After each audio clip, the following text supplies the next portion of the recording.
Greetings, friends. You are on the Military Reports channel.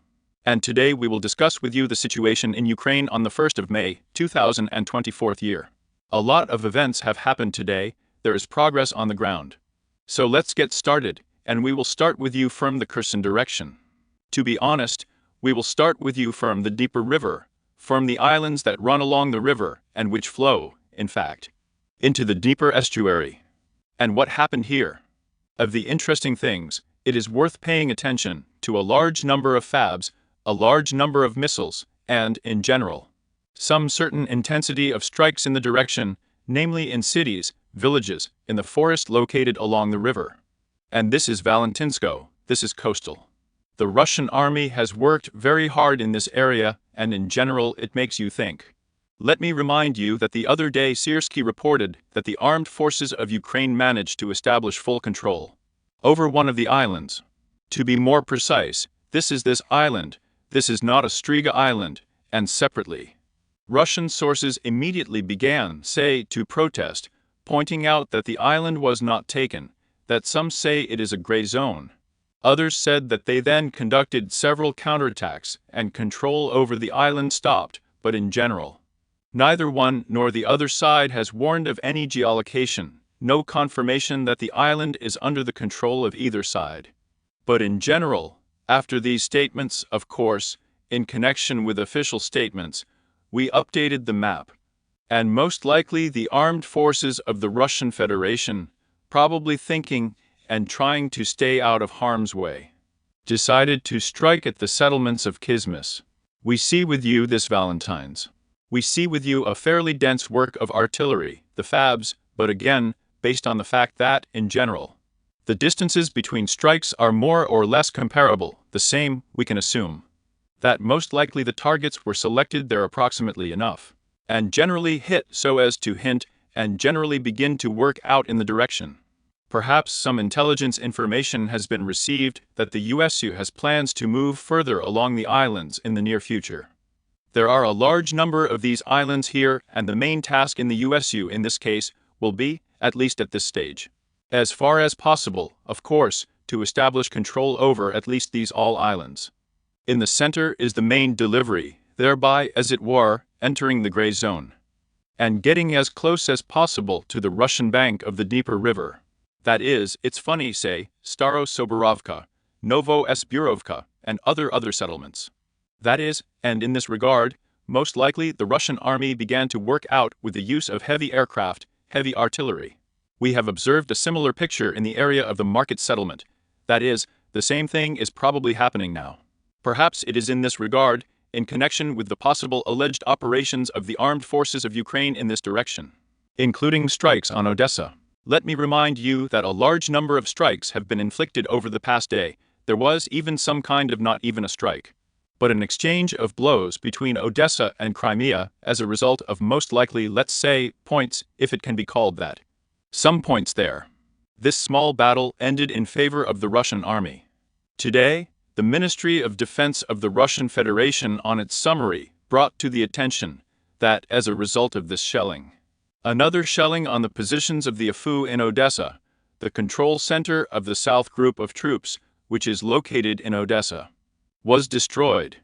And according to the incoming information, a large number of Ukrainian officers included in the strike were destroyed. In other words, this is the story, and some interesting situation is developing in Odessa and the south of Kherson. We will observe what will happen here next. Then we are moving with you to the Zaporozhye direction, after the Russian army established there, let's say, a certain control over most of the settlement, more precisely from the ruins that remained of it. We stopped receiving any news. And then the offensive takes place at work with some kind of waves. That is, there is a wave of offensive, then they sit for 2 weeks, doing nothing. Well, at least from geolocation. Then another wave of offensive, again several streets under control, and again silence. Perhaps this is exactly the tactic used here, and we'll see. Well, in any case, in the near future, it is possible that it will be cleaned up after all. Then we are moving with you to the South Donetsk direction, where the fighting has not stopped for the last few days, or 4 weeks. The armed forces of the Russian Federation are advancing. And they are advancing here for one simple reason, because they can. And if we talk about Vysu, then Vysen, as I see, based on the geolocation of personnel, is absolutely unable to do anything at all, and somehow resist the Russian offensive. A large number of frames from the direction of counter-battery fighting arrive here of various calibers. In general, the Russian army uses a fairly wide range of weapons here, which suggests that there is a fairly dense and powerful grouping, with a large assortment. And this is very important, because first of all it shows that really, let's say, the Velikonovoselov direction is a priority for the Russian army since it is not far off. In case of successful development of the offensive in Novomikhailovka of Ugledar, of course, the battle for Kurakov will begin sooner or later, and of course this is in the plans there is. And in order to get to Kurakov, it is necessary to overcome the Great Novoselovka. Of the interesting things, it is worth paying attention to, again, I repeat, a wide range of, let's say, weapons is used, starting with FABs, ending with UMERs. And the most important thing is the further promotion of the Russian army. Literally for 2 more weeks, the Russian army controlled only the forest fields, let's say, on the southern outskirts. Then today the personnel from the AFU are already coming in, as the Russian army has already established full control over the southernmost farm. It is not yet clear what kind of situation is happening in the area of these farms, but most likely these farms, including those already under the control of the Russian army. In other words, judging by the footage, geolocation, and map, we can see that the Russian army has taken all the farms to the south. And the next thing that will be stormed is the first building, let's say, a private development of the village itself is productive. That is, in the near future, we should expect further progress, of course, and it is worth going to the fighters already in the village, as the gradual street-by-street cleaning of both the Harvest and the Staromayorsky will begin. Then we move so slightly to the east in the direction of the Prechistavka. And here is another video from the direction. In these frames, we can observe with you the work of Russian drones, Epi buckets, which strike at, let's say, armored vehicles in the USU, which moves in the field somewhere in the area of the exhibition. The Russian army is working very closely here. We are increasing the number of updates from the 1st of April, and we see a fairly tight focus with you as a whole. Positions are being worked out here. Perhaps preparations are underway for a further offensive on the locality. But the number of geolocations, they just shout about it and claim that the attack on the exhibition is inevitable. Well, we'll be watching. According to Ugledar, today, the Russian side published footage of the scattering of leaflets around the settlement of the village, in which the fighters in the amount had the opportunity to get acquainted with the instructions on how to surrender the easiest and best way, about some kind of security guarantees, and so on. Sources on the ground of the spy direction report that weekly or daily, most likely weekly, the number of AFU fighters who decide to surrender reaches and varies around 20 people. That is, quite high indicators, which naturally go, let's say, into captivity and naturally give a very large amount of very valuable important information on the overall positions of the APU in the triangle Vodyanaya, Ugledar, and Bogoyavlenka. Then we go with you to Novaya Mikhailovka. For a very long time, there was no news here after the Russian army established full control over the settlement of Novomikhailovka. And already today, from the very morning, or rather, if it is exactly after lunch, a large flow of information regarding the settlement of Proskoveka began to arrive. Here is a small village, which is located between Konstantinovka and Novomikhailovka, including published footage. Perhaps it is in these frames that we see artillery preparation before some kind of offensive and assault. And literally today, a large number of cartographers and, let's say, experts and analysts report that the armed forces of the Russian Federation managed to establish full control over the settlement of Paraskovevka during the offensive operation. While there is no geolocation confirming this promotion, but we will naturally keep the map in the gray zone until we receive, let's say, video documents confirming it. That is, it was generally expected, and in general 70. The soldiers of the 79th Brigade, who retreated from Novomikhailovka, proposed such a theory as a whole and, let's say, raised this issue, repeatedly assuring and informing, and saying that the command is not listening, that the next step where the Russian army will move will be Paraskovevka. And now, in the case of a successful conclusion of the battle, it will not be so easy to move further west. due to the fact that the bridge was destroyed by the Russian army during the battle for Novomykhailovka. You will have to get stuck here for a few, let's say, weeks, maybe days, but in general, it will be possible to strike the first blows from here to the settlement of Konstantinovka itself. There are already more dense points, and, of course, it will be possible to establish some kind of control over the Konstantinovka highway further. And victory and the Russian army as a whole will open a window of opportunity to maximally reduce the front line between victory itself and clean up the fields, up to the same Paraskovy. That is, of course, after the capture of Paraskovevka, control over these fields will only be a matter of time, when the Russian army will be able to take the whole area there and clean up. That is, they will. And then, accordingly, we will begin moving further west in the direction of that Antonovka, Katarinovka, and Konstantinov. That is, the northern direction is more active, and here it will cover the original Konstantinovka of the north and the northeast. Then we are moving with you to Krasnogorovka. Here, the armed forces of the Russian Federation publish footage of artillery strikes on the positions of the armed forces of Ukraine. Between, let's say, the eastern fortress district and the southern part, that is, the center near the park, artillery strikes are carried out. The supports of the armed forces of Ukraine are carried out using the same small arms there. And so on and so forth. And in general, there has been no news here again over the past 24 hours, no news about the promotion.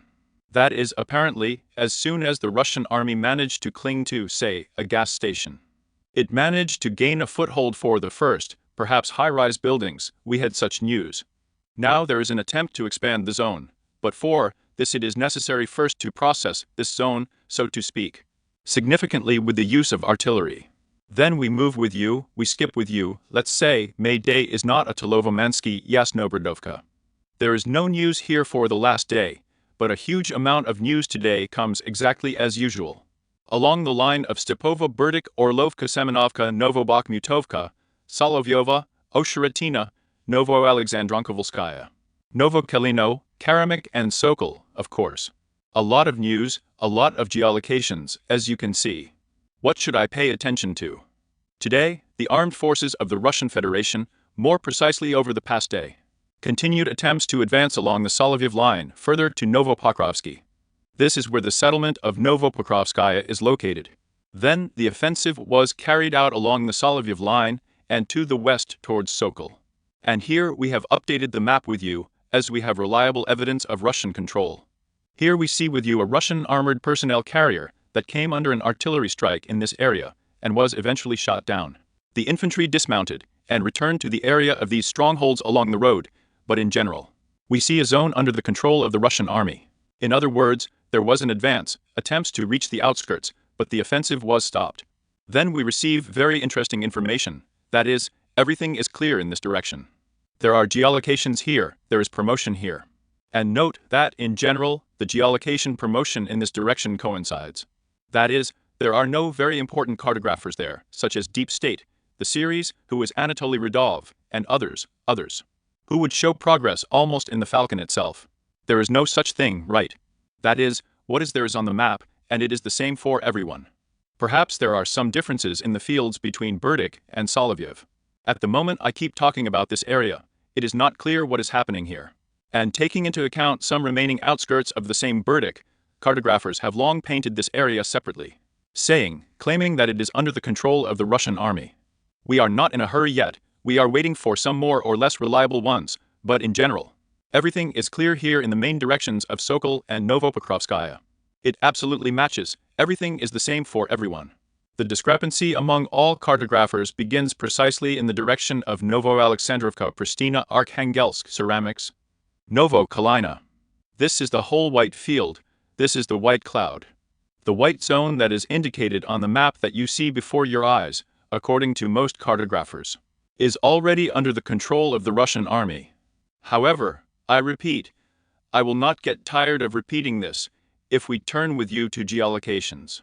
To the video that comes with it on the internet, not a single source who colored his map has seen a single video that would confirm this control. Without exception, these controls are confirmed exclusively by the source on Earth.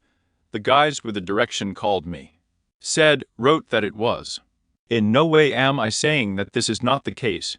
Most likely, this whole area, which is now painted here, here is a white cloud under the control of the Russian army. Most likely this is so, since well, quite a lot of sources confirm, even without video of any geolocations. But we adhere to some of our rules, some of our principles, and the territory that is not under anything. We paint it in such a white color, and in general in order to. We are waiting for further confirmations. But again, I repeat, most likely everything that is painted is really under the control of the Russian army, and in this case, we will base our further reasoning on this as a whole.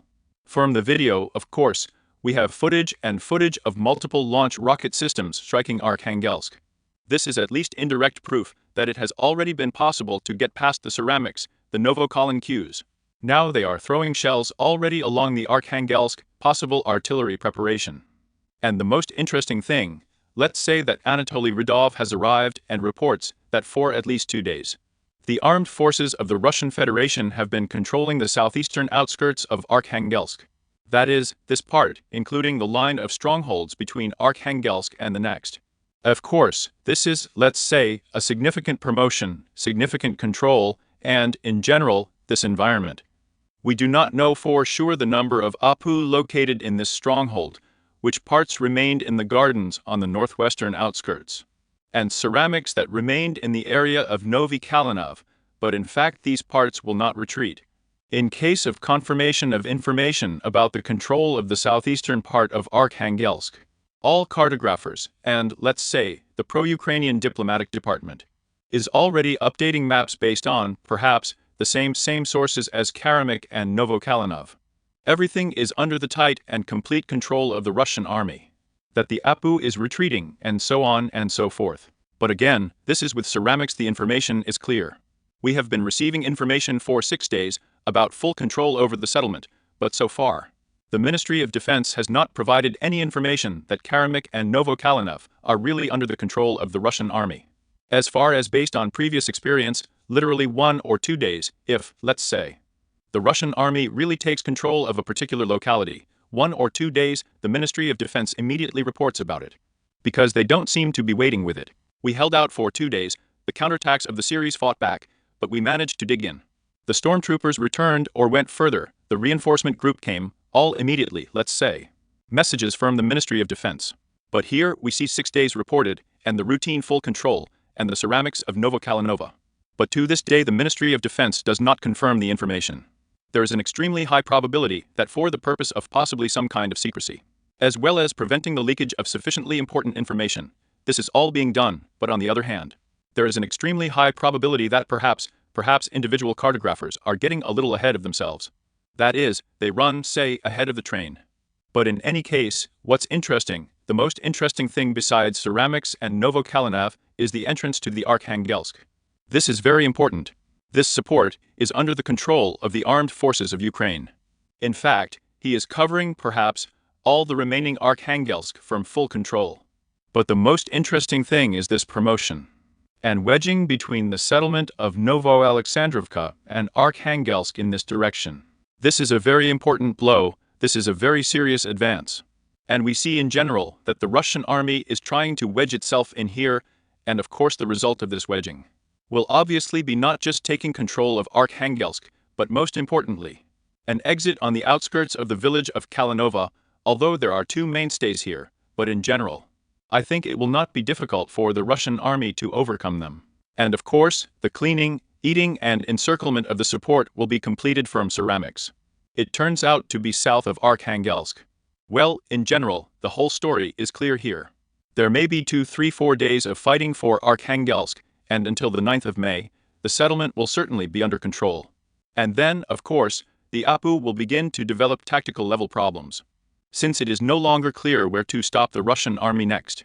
Vozdvizhenki in the area to stop, or it is possible to stop in the progress area.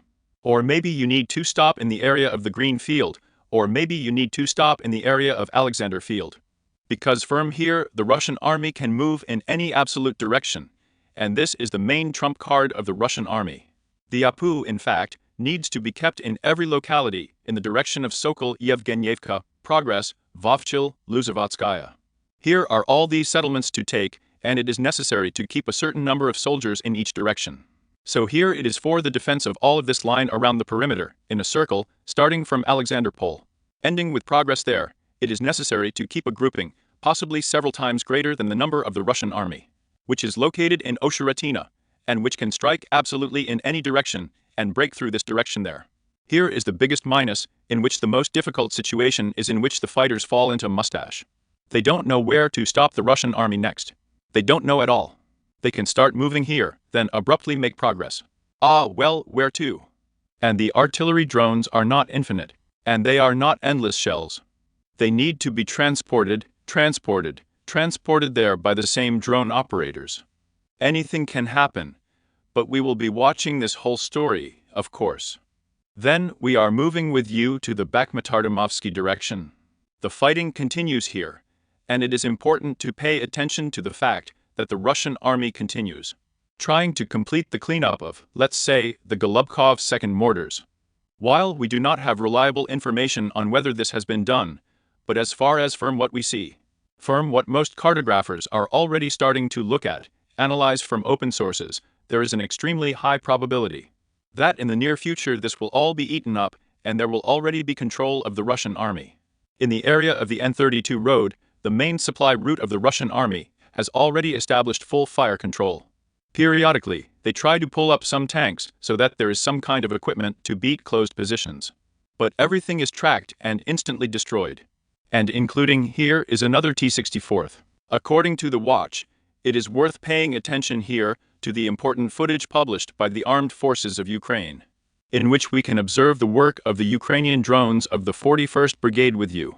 And in the footage we can observe the shelling of Russian positions with you. The most important thing is this frame.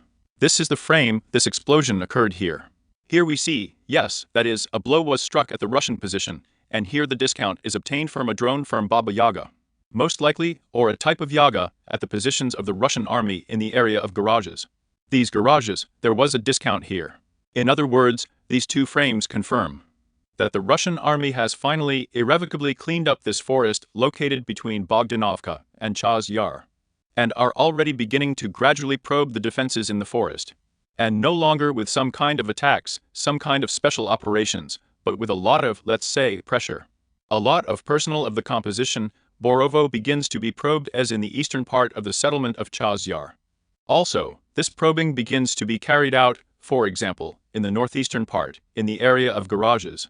In other words, there is progress in one direction, in the second direction, in order to finally enter, to gain a foothold.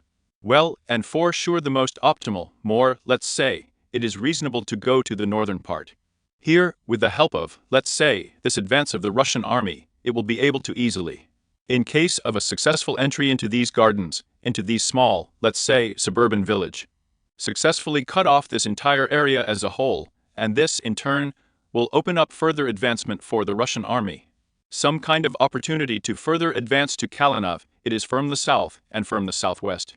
That is, of course, here it is most, let's say, interesting for the Russian army to advance in order to get out, and also to the Seversky Donetsk Donbass on the part where the canal goes through pipes.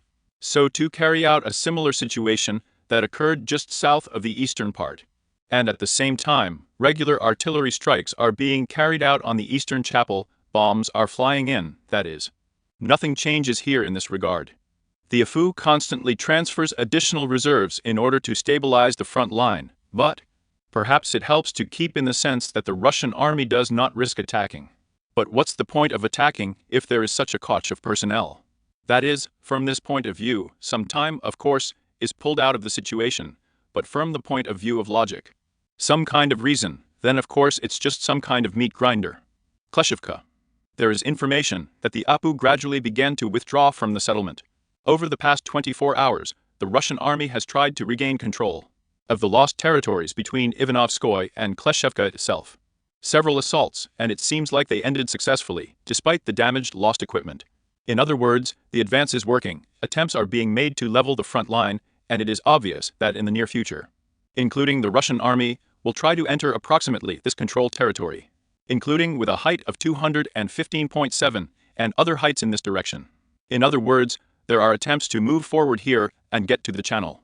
In particular, there is another part of it on the ground here, where the pipes go, where the channel itself goes through the pipes. or even possibly underground. Here are the attempts to get out. That is, to take one place, the second place, where the channel passes exactly in this way, or rather not here, but a little to the north. Here is the second place, where the most important strategic crossing, here it turns out the third.